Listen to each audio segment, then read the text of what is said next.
déflatées. Et tous ceux qui pleurent leur argent que l'État bloque, on ne sait pas pourquoi. Monsieur le Président, vous êtes capable de faire un effort, comme vous le faites un peu partout dans beaucoup d'autres domaines. Faites payer les dettes par l'État gabonais. Les Gabonais sont fatigués. C'est pour ça que nous n'avons plus voulu d'Ali Bongo. Nous demander d'attendre, Monsieur le Président, ça viole les lois de la relique. Vous pensez qu'une femme qui tient son enfant, l'enfant pleure de faim, la maman va lui dire, attends, je vais d'abord m'occuper de préparer ma propre nourriture. Attends, je dois d'abord balayer la maison. Attends, je dois d'abord aller aux toilettes. Attends, mais pendant que l'enfant pleure de faim, ce serait une bonne maman. Quand je vous dis que ces symboles-là ne sont pas bien compris, est-ce qu'un Gabonais doit pleurer pendant que l'État a l'argent, mais l'État lui dit d'attendre? Au nom de quoi les plus faibles doivent attendre, les plus forts sont toujours gâtés, pour ne pas parler comme au quartier. Quel ministre attend pour avoir son salaire? Quel est le sénateur, le député, le chef de département? Qui attend? Eux, ils travaillent, ils ont l'argent tous les jours. Les gens ont travaillé. On ne leur a pas donné cet argent par justice divine et par justice citoyenne. Non, on a bloqué cet argent. Mais quand ces gens demandent que nous avons déjà travaillé, donnez-nous notre argent, on leur dit d'attendre. Est-ce que cela ne viole pas les lois de la religion? Voilà la question que je pose. C'est bien beau d'aller au dialogue, on va faire des textes, on va faire ci, on va faire ça. Mais les lois de la religion, le Gabon n'a pas été créé par ces papiers-là. Le Gabon a été créé par des inspirations venues de Dieu. Dieu nous a laissé les symboles. Et comprenons le signe et le sens de ces symboles. Ces symboles parlent. Ne faites pas attendre les retraités, les déflatés, les handicapés, alors que l'État a de l'argent. En privilégiant, on va construire les routes, on va faire ça. Mais c'est bien beau tout ça. Commencez par l'humain. Quelqu'un, ce matin, à RFI, je l'ai entendu, il est candidat à la présidence. Qu'est-ce qu'il a dit? Je placerai l'humain devant toute priorité. Voici ce que quelqu'un dit pendant qu'il brille la magistrature suprême dans un pays voisin. Monsieur le Président, privilégiez l'humain. Privilégiez surtout ceux qui ont déjà travaillé, parce que c'est par leur travail que vous avez trouvé le Gabon que vous gérez aujourd'hui. Parce que s'ils n'avaient pas travaillé, s'ils n'étaient pas, n'est-ce pas, de bons fonctionnaires, de bons compatriotes, de bons citoyens, mais aujourd'hui, vous n'auriez pas été là où vous êtes, parce que vous auriez trouvé quelque chose qui ne ressemble pas à un État. Mais pour quelle raison ces gens doivent pleurer, ils doivent attendre? On les renvoie en 2025. Combien de ces retraités aujourd'hui sont pris par des maladies, sont incapables de scolariser leurs enfants? Beaucoup d'entre eux s'endettent, les déflatés s'endettent, les retraités s'endettent, les services rendus non payés, les rappels soldes non payés, les retraites, les pensions de retraite divisées. Monsieur le Président, je suis sûr que vous êtes capable de régler ça. Réglez ça. Je sais que cette idée de tout diviser, de tout remettre à plus tard pour des gens qui sont fragiles ne vient pas de vous. Je vous connais, je sais qui vous êtes, je sais comment vous avez fait pour prendre le pouvoir, je sais d'où vous vient ce pouvoir. Voilà pourquoi je viens vous interpeller ce matin. Car je ne peux pas vous voir échouer. Je n'ai pas envie de vous voir en difficulté. Je vous dis, si on doit en s'en prendre, comme on le fait déjà, à moi, si on doit s'en prendre aux gens qui vous soutiennent, le maître Basile ne sera pas épargné.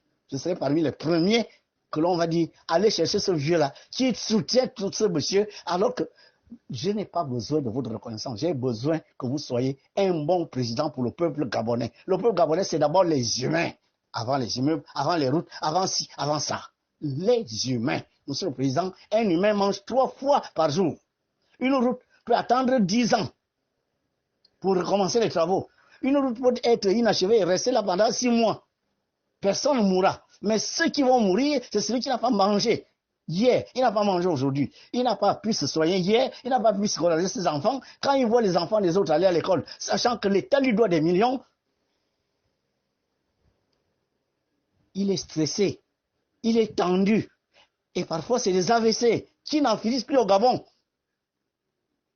Vous êtes capable de régler ça, Monsieur le Président, avec les moyens dont on dispose au Gabon, avec votre bonne volonté, votre bonne foi, avec l'Esprit de Dieu qui est en vous. Monsieur le Président, avant le mois d'août, le mois des retraites de deuil, le mois des vacances, le mois où les gens ont envie d'aller vers leur famille, cimenter les tombes, faire des retraites de deuil, essayer de remettre un peu d'ordre dans leur vie. Monsieur le Président, les Gabonais ont besoin d'argent. Cet argent est dans les caisses de l'État, que l'État paye les dettes. Ainsi, vous serez en phase avec les lois de la relique. Si ceux qui vous entourent ne vous le disent pas, l'économie, oui, tout, oui, politique, oui. Mais attention à l'homme. La route n'a pas une âme. Les immeubles n'ont pas d'âme. Mais l'homme a une âme et un esprit.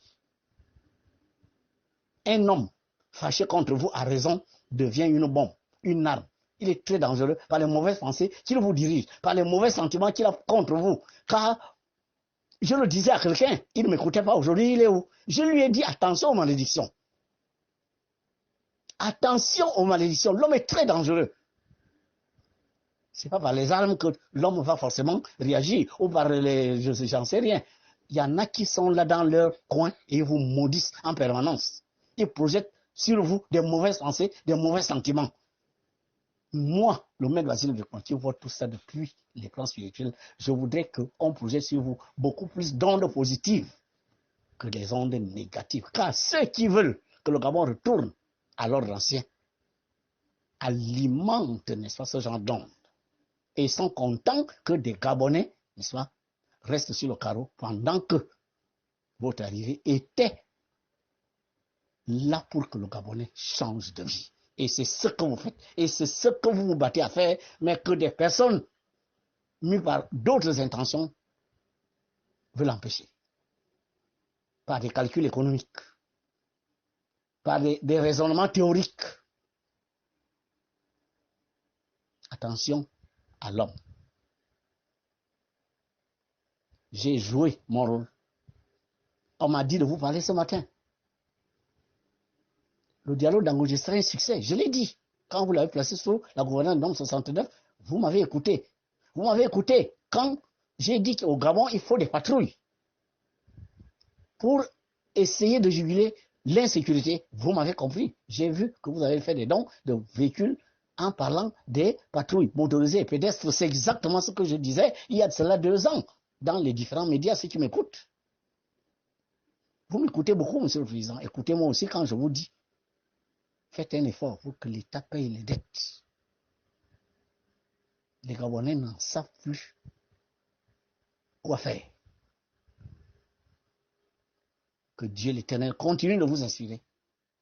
Et retenez ceci, tous les amis du roi ne sont pas forcément dans la cour. Et que je n'ai pas forcément besoin de votre reconnaissance. Car vous êtes libre de le faire ou pas. Chacun doit le lire vite. Mais ce qui m'intéresse, c'est que vous réussissiez l'œuvre que Dieu a placée entre vos mains. Ce qui m'intéresse, c'est que le peuple gabonais pour lequel je me bats et je me battrai toujours, sans peur ni retenue, soit heureux. En raison des emblèmes de ce pays qui traduisent ce bonheur, cette paix, cette joie, cette vie opulente dont doivent bénéficier les populations gabonaises. Je vous remercie et que Dieu l'Éternel continue d'inspirer l'Océtérie, vous en tête, et de protéger le Gabon. Je vous remercie.